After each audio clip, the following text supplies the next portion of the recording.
Welcome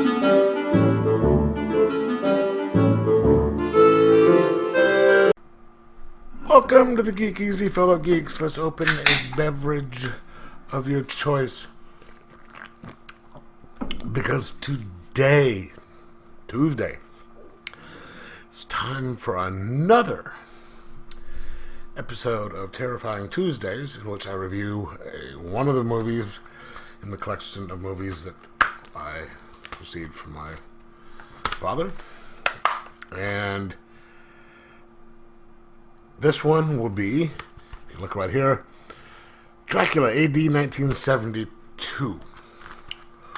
Or, which could be, it's not, but could be referred to as Dracula and the Filthy Hippies. I like that title better, but that's just me.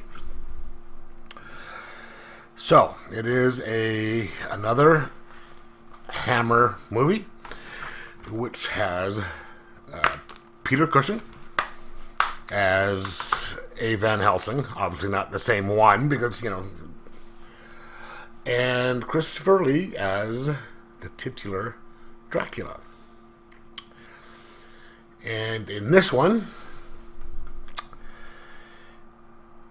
it, oddly enough, takes place in 1972. Gee, I wonder if there's a connection. Dracula AD 1972 and the fact that it's set in 1972. Whew, what a stretch. Okay, so basic gist of this movie is, all these movies, like with the Dracula ones, they kind of show some sort of a recap or something of how Dracula died the last time, or they show him dead and they show him being resurrected, and then it gets on with the plot. Now this one, it shows how Dracula died in the last one, which was in 1872. I don't know if it was in another movie or not, but boom. Okay, so he's dead, and it shows Van Helsing die at the same time, which was in 1872. Skip forward to 1972, where there's a party in London. Bunch of, there's this uptight house where a guy had, uptight rich people were having a party. The son had invited some band, and a bunch of hippies showed up, and they wanted, get rid of him, so they call the cops, and the hippies take off. Now, then you get to where you meet a group of about 6 hippies, where they get together in this little coffee shop or whatever it is, and they're complaining about how bored they are with the scene, and they want to do something different. And so one guy suggests that they have a black mass. And so the talks all these other people into it, and so they decide later on there's this desanctified church just a little ways away, and they want to have a black mass. And then at that point, the guy has the little thing, and his plan all along was to resurrect Dracula, because in this one, just like in a lot of other movies, somebody, if the body of Dracula, okay, there's 2 different ways this happens in this movie. One, Dracula is still whole in one piece, and he's just got the a stake through his heart, and then somebody just pulls the stake out and he comes back. Or in this instance, he had turned to ashes, and somebody will collect the ashes or dust or whatever, and then use some sort of blood to get him, and he comes back as, reforms and all that stuff. And in this one, someone had gotten the ashes, collected the ashes, because, sir, why not? Collect the ashes of this evil vampire. And then, years later, someone gets it and they bring him back. Okay, so this one. And so at this point, you have one of the hippies is the granddaughter of the latest Van Helsing, played by Peter Cushing, who is a professor at some university, who is an occultist, stuff like that. And so all of a sudden these murders start happening, and so the cops come to him, and then it's Dracula after he's brought back to life by his disciple, who was one of the dirty hippies. And boom. So this is a lot like one of the other movies on this collection, where someone had, a bunch of really rich people back in the day, 1800s, were bored with some of the stuff they're doing. They want to move something up, so they become Satanists. And this guy brings Dracula back. It's the same thing, And so then Dracula, he has a plan. And as usual, it's a kind of a convoluted plan to get rid of his arch nemesis, the bloodline of Van Helsing. Instead of just, getting his strength back, going back, finding Van Helsing and killing the motherfucker. He's like, okay, we're going to go after him through his daughter, and then his granddaughter, and then, this. And he doesn't do his, he relies on these incompetent underlings instead of just doing it himself, which allows the Van Helsings and the good guys to realize that, hey, something's going on, so we've got to stop them. And then they take their time instead of just, saying, oh, wait, it was a vampire, and the best time to get him would be during the daytime when he's powerless. We can work out where he is and then get him during the daytime. They decide to try and get him at night. Same story.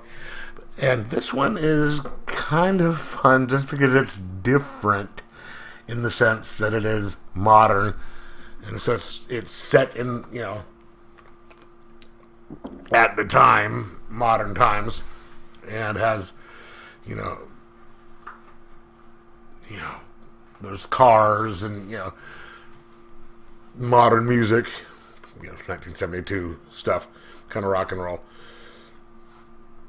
And they can probably do just a little bit more, I know the other ones were shot in like the 60s and stuff, but they could do so a little bit more skin, not much more, but so this one was, like I said, similar but different. Just situationally, I guess, just because of the location.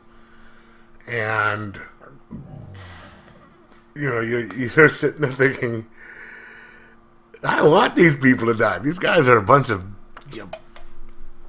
bitches. A bunch of, bunch of these horrid hippie types. But you're going for Peter Cushing's Van Helsing, and turns out that his granddaughter is kind of cool. So this was fun. I've had this movie a couple of times before, I think, and tried watching it, and just it was, that first scene was, you're watching it, it's like, okay, this is not cool, just because, but within a couple of minutes in, it's good. It was just, because one of the different things about it was there is someone from New Scotland Yard, one of the policemen who is talking to Van Helsing, and instead of not, once Van Helsing comes to the conclusion that yes, it's a vampire, you know, lots of other movies. It's like, oh, this is not a vampire. He was like, you know, it could be. I'm not discounting it, but I've got to, my reports have got to be official. I'm going to sit there and say, this. But, off the record, I'm believing you, and we're going to have to look at it this way. So it was kind of refreshing to see a cop, who was just like, yeah, this is probably it. It's the only thing that counts. The only things that make sense. And so it was fun. So let's see how long it is. I don't know. Does it say? Doesn't.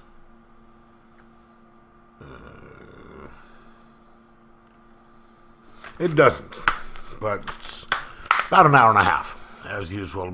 Most of these things are somewhere in an hour and a half or less. And of course, you have the exceptional acting by Peter Cushing. The guy can never go wrong. Christopher Lee, not in it much, just because he never is as Dracula. This one, I think, has it's less than normal, I think, but he actually speaks in this one. But yeah, Christopher Lee could, just stand there, not do anything, and still be cool. Sorry, adjusting this.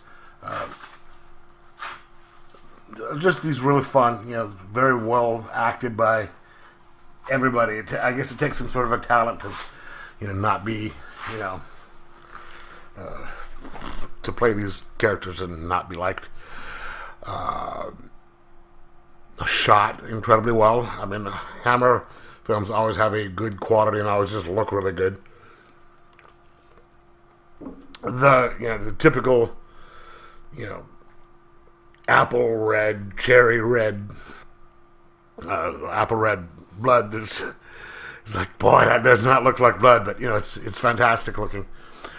So it's typical Hammer. It's just it looks really great. It's acted well, but some of the stories are. There's a couple times you're just like, right, but they're Hammer films, and yes, this is one of the Dracula ones, and so I recommend it. I'm going to give it a 4.5 out of 5, just because you get to see, filthy hippies get done by Dracula,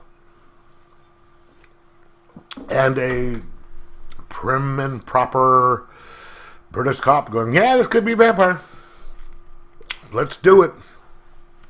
Let's wait, 2 days before we do any plans. So let's go. Yeah. So, like I said, 4.5 out of 5. And if you're a fan, watch it. Anyway, let me know if you watched it, what you thought of it. Put your comments in the section below. Like, subscribe, possibly share, and most of all, enjoy your Hammer movies.